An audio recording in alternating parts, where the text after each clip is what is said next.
Everyone ఈరోజు వీడియోలో boiled egg masala curry చేస్తున్నా. యాక్చువల్లీ వీక్లో 4 to 5 డేస్ మేము ఎగ్ రెసిపీసే చేసుకుంటాము, ఎస్పెషలీ బాయిల్డ్ ఎగ్ రెసిపీస్. ఎందుకంటే హెల్త్కి మంచిది అండ్ మా పిల్లలకు చాలా ఇష్టం అనమాట. So boiled egg masala curry ఎట్లా చేసుకోవాలో చూపిస్తా. ఫస్ట్ ఆనియన్స్ ఇంకా టమాటోస్ దొడ్డుగా కట్ చేసుకున్నా, ఎందుకంటే పేస్ట్ చేసుకోవాలి. తర్వాత పచ్చిమిర్చి, కొత్తిమీర, ఇంకా బాయిల్ చేసి పెట్టుకున్న ఎగ్స్ అండ్ కావాల్సిన ఇంగ్రీడియంట్స్ అన్ని తీసి పక్కన పెట్టేసుకోవాలి. ఇప్పుడు స్టవ్ ఆన్ చేసుకొని ప్యాన్ పెట్టుకొని కొంచెం ఆయిల్ వేసి ఆనియన్స్ అండ్ టమాటోస్ లైట్గా పచ్చి వాసన పోయే వరకు ఫ్రై చేసుకోవాలి. మధ్యలో 1 స్పూన్ జీలకర్ర కూడా వేసుకొని ఫ్రై చేసుకోవాలి.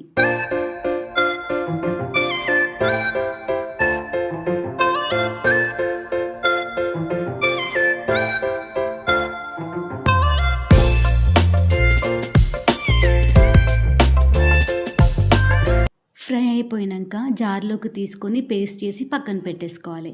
ఇప్పుడు అదే ప్యాన్లోకి కొంచెం ఆయిల్ వేసి ఎగ్స్, మనం బాయిల్ చేసి పెట్టుకున్న ఎగ్స్ కూడా వేసుకొని కొంచెం పసుపు, కారం, సాల్ట్ వేసుకొని ఒక 2 minutes ఫ్రై చేసేసుకొని తీసేసుకోవాలి.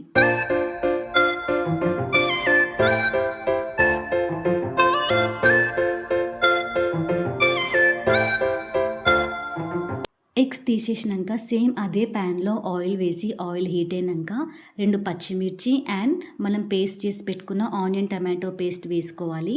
లేదా ఆయిల్లోనే మసాలాలు, అల్లం వెల్లుల్లి పేస్ట్, పసుపు కూడా వేసుకోవచ్చు. బట్ నేను డైరెక్ట్గా వేసేసి ఒక 10 minutes వరకు హై ఫ్లేమ్లో పెట్టుకోవాలి.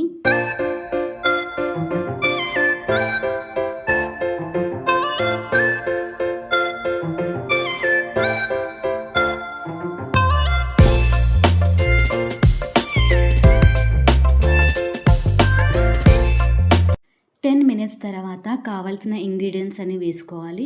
ఇక్కడ నేను 1 స్పూన్ అల్లం వెల్లుల్లి పేస్ట్, 1 స్పూన్ పసుపు, 3 స్పూన్స్ కారం, 1 స్పూన్ సాల్ట్ అండ్ 1 స్పూన్ కొబ్బరి మసాలా వేసుకొని మంచిగా కలుపుకోవాలి.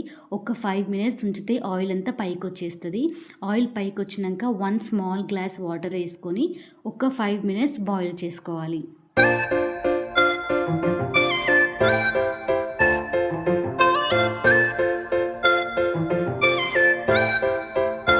బాయిల్ అయిపోయాక 1 స్పూన్ ధనియాల పొడి, కొంచెం కొత్తిమీర కూడా వేసుకొని ఆయిల్ అంతా పైకి వచ్చేసినాక మనం ప్రిపేర్ చేసి బాయిల్ చేసి పెట్టుకున్న ఎగ్స్ కూడా వేసేసుకొని ఒక 2 minutes ఉంచుకోవాలి. ఆయిల్ అంతా పైకి వచ్చేస్తుంది అండ్ గ్రేవీ కూడా దగ్గరకు వచ్చేస్తుంది. ఫైనల్గా simple and tasty boiled egg masala curry ready అయిపోయింది. ఈ బాయిల్డ్ ఎగ్ కర్రీ చపాతీలోకైనా రైస్లోకైనా చాలా బాగుంటుంది.